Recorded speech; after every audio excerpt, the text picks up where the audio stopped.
So in this video, I'll be teaching you how to solve the quartile, decile, and percentile of a group data in Tagalog. So halimbawa, solve natin yung data ng group data na to. So ito ay group data kasi naka-interval yung mga data from 10 to 12, 13 to 15, 16 to 18, and so on. So, solve natin yung first quartile. So, yung general formula ng quartile, which is quartile sub k or q sub k, so yung k is from 1 to 4, equals lower class boundary, malaman nyo mamaya kung ano yan, plus kn over 4. Yan yung formula ng quartile class. So, yung quartile class minus the less than cumulative frequency lower. So, the lower value of less than cumulative frequency. Tapos, divided by frequency of the quartile class. So, malalaman nyo mamaya kung ano yung quartile class na yan. Times class size. So, una natin gagawin is mag-add ng column for lower class boundary. So, yung lower class boundary is yung lower limits minus 0.5. So, yung mga lower limits is yun yung nasa left side ng kada interval. So, yung 10, 13, 16, 19, at saka 22, yun yung tinatawag na lower limits. So, kung isa-subtract mo yan ng 0.5, magiging lower class boundary siya. So, 10 minus 0.5 is 9.5. 13 minus 0.5 is 12.5. 16 minus 0.5 is 15.5. 19 minus 0.5 is 18.5. 22 minus 0.5 is 21.5. Tapos, yung less than cumulative frequency. So, gagawin mo, copy mo lang yung unang frequency, which is 5. Tapos, add mo sa next na frequency. So, 5 plus 8, 13. 13 plus 5, 18. 18 plus 10, 28. Tapos, 28 plus 2 is 30. So, next is, solve natin yung quartile class. So, ano yung quartile class? Yan yung row na gagamitin natin sa ating formula. So, among sa quartile class, may isang data na hindi natin gagamitin, which is yung less than CF. So, malalaman nyo yan mamaya. So, quartile class, yung formula niya is Kn over 4. So, yung K natin is 1 kasi first quartile. Tsaka yung N natin, solve natin sum ng frequency. So, 30. So, i-add mo lang yung frequency para malaman mo yung N. So, substitute 1, yan yung K. Tapos, yung 30 is yung N. So, 1 times 30 is 30. Divided by 4 is 7.5.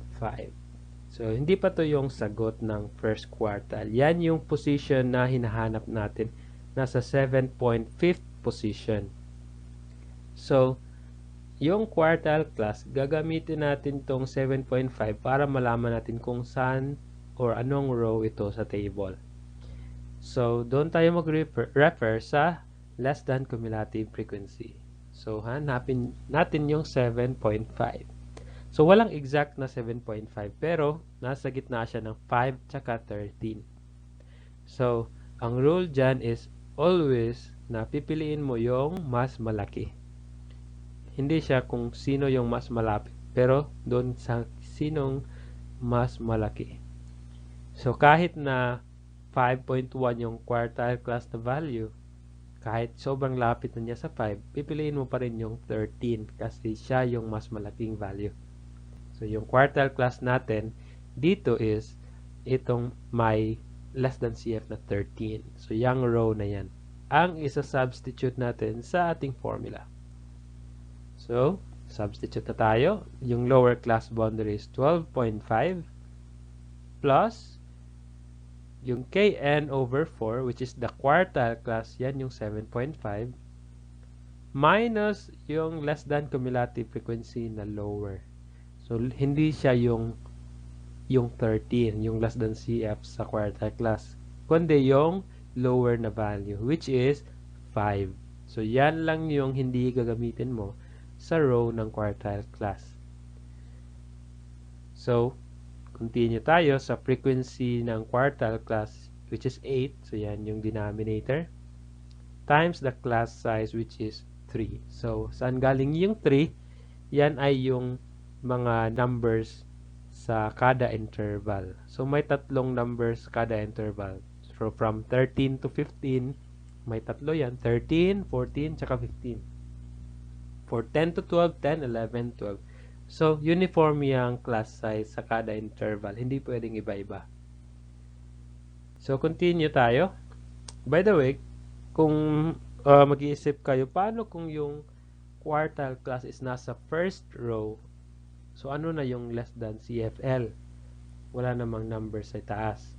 So, ang ilalagay mo lang dyan is 0 kasi wala namang number sa taas. Okay, so copy mo na yung 12.5 plus 7.5 minus 5 is 2.5. Tapos copy lang yung iba. Next, copy mo na. So, 2.5 times 3. So, pwede namang divide mo muna 2.5 divided by 8 saka times 3. So, same lang yung result.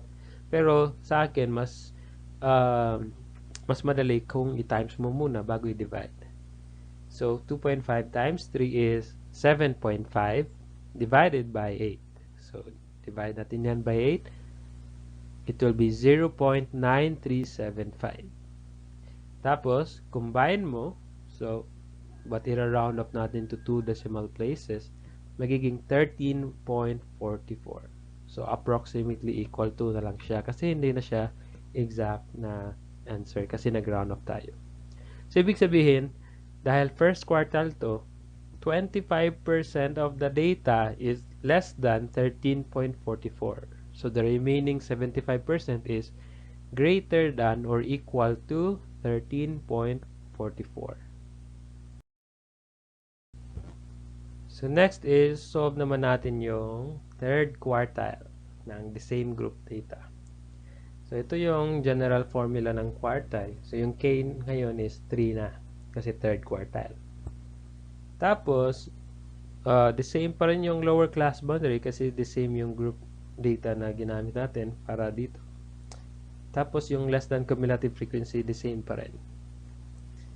So, lagay na natin kaagad yung result. Yung details, hindi na kasi ginawa na natin yan kanina. Tapos, solve natin yung quartile class. So, Kn over 4, yung n is 30. Yan yung sum ng frequency. So, yung K is 3 because third quartile siya. Times 30. Yan yung n. So, 3 times 30 divided by 4 is 22.5. So, ang hinahanap natin na position ng value is 22.5 position. So, hahanapin natin yan sa less than CF. So, andun siya sa in between ng 18 at 28. Which is, ang pipiliin natin is yung mas malaki. So, ito. So, ito yung quartile class. Tapos, substitute natin. Yung lower class boundary is 18.5 plus yung quartile class, copy natin 22.5 minus yung less than cumulative frequency na lower, which is 18. So, hindi siya yung 28, yung smaller value niya, which is 18. Divided by the frequency of the quartile class, which is 10. Times the class size.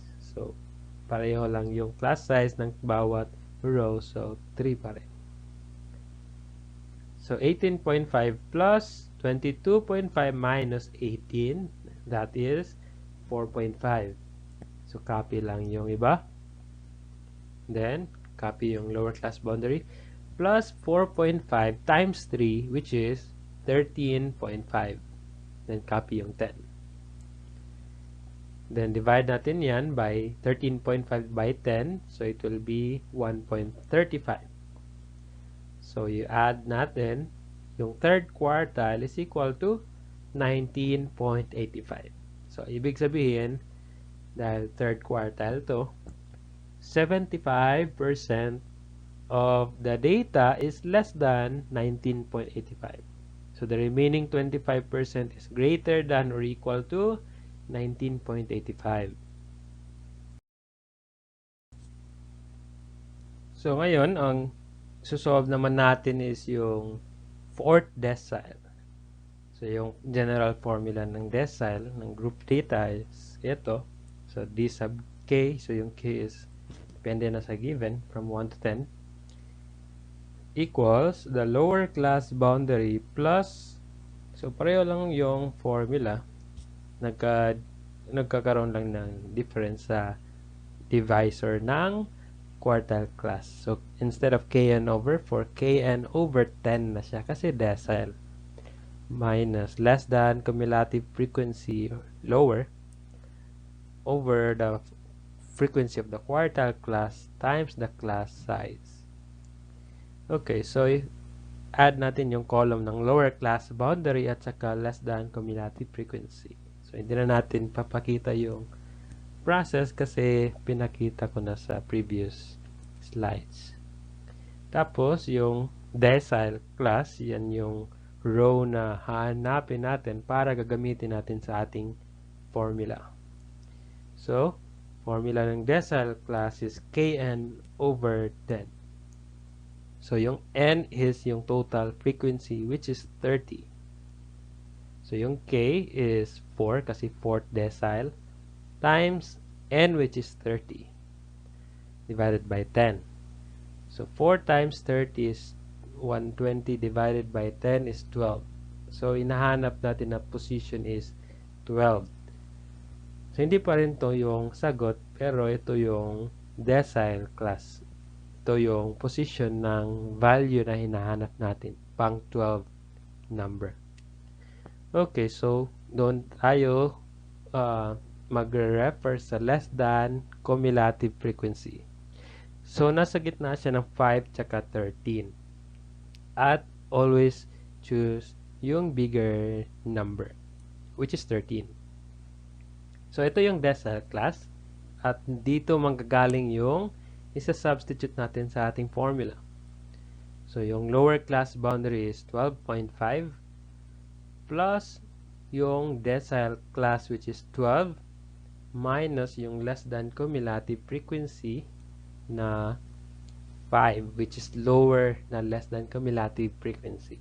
So, again, hindi yung less than cumulative frequency ng decile class, kundi yung lower niya over yung frequency of the decile class times class size which is 3. Then 12 minus 5 is 7. Copy the rest. Tapos copy mo na yung lower class boundary.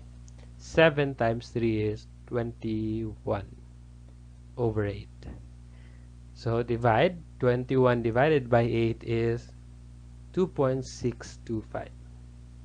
So, yung decile, fourth decile is 15.13. So, na-round up na siya to 2 decimal places. So, approximately equal to na siya. 15.13.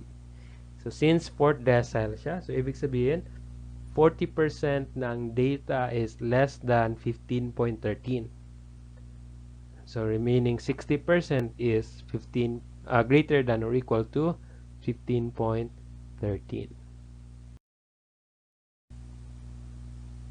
So, next is yung susolve natin ay D6 or 6 decile.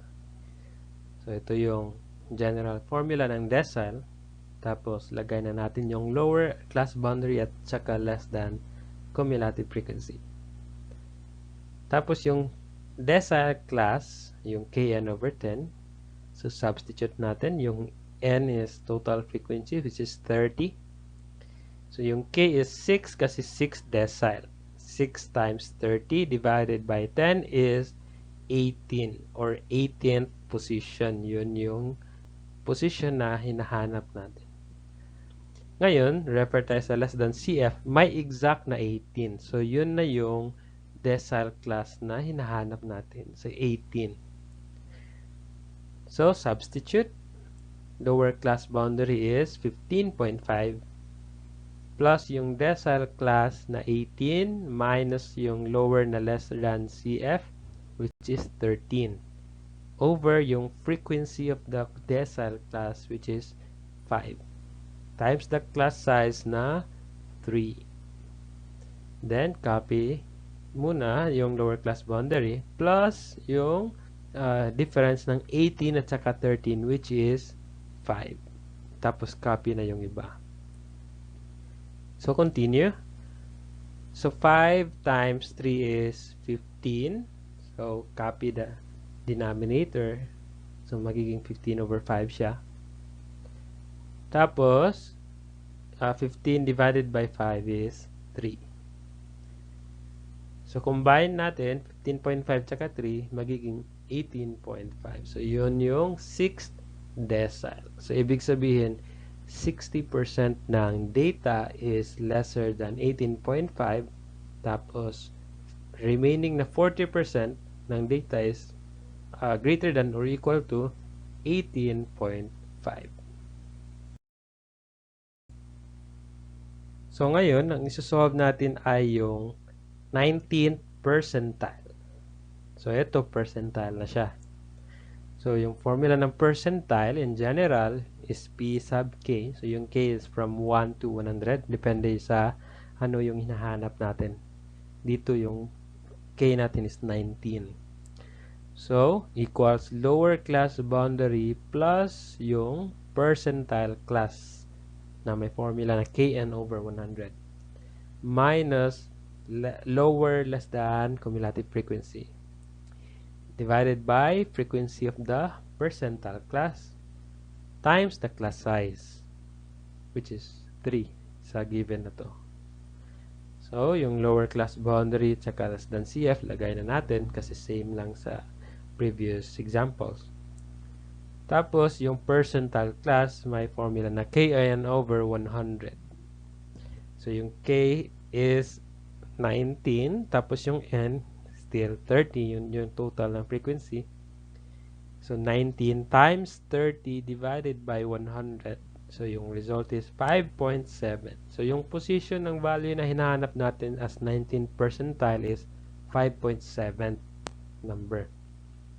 So, saan yung 5.7? Nasa in between ng 5 at saka 13.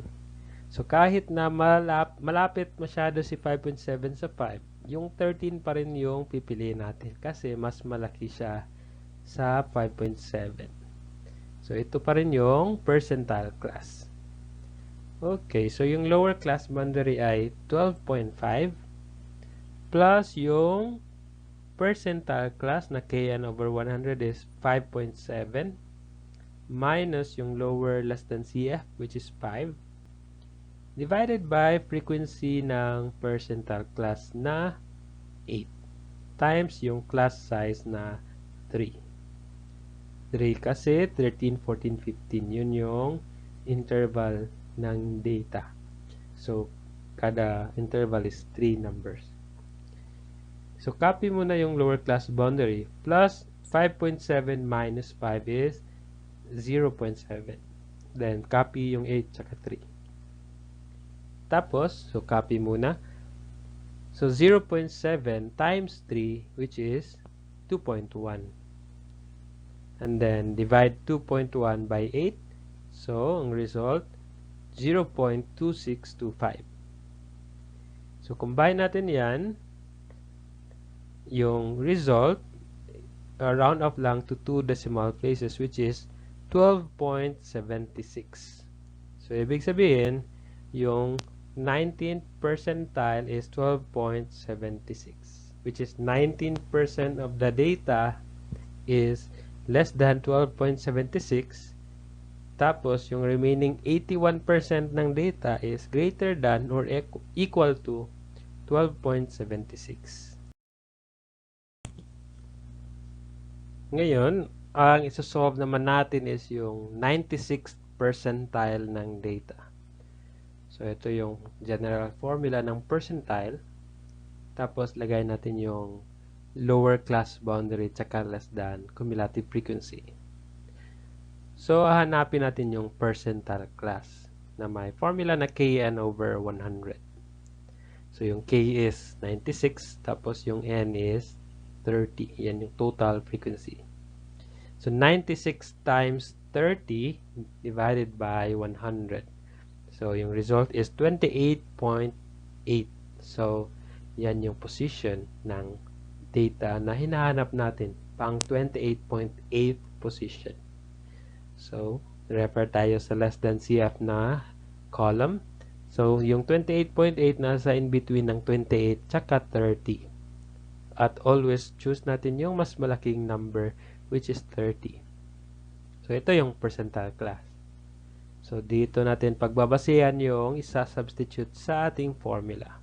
So, yung lower class boundary is 21.5 plus yung kn over 100 or yung percentile class is 28.8 minus yung lower less than CF, which is 28.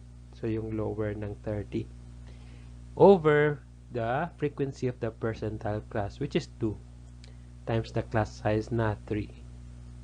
So, copy 21.5. So, 28.8 minus 28 is 0.8. Copy lang yung 2 at saka 3. So, 0.8 times 3 is 2.4. Tapos, divided by 2 is 1.2. So, combine natin, ito ay 22.7. So, yan yung 96th percentile. So, ibig sabihin, 96% ng data is less than 22.7. Tapos, yung remaining na 4% is greater than or equal to 22.7. So, salamat sa panonood at sana may natutunan kayo sa video ito. Please subscribe to my channel for more videos.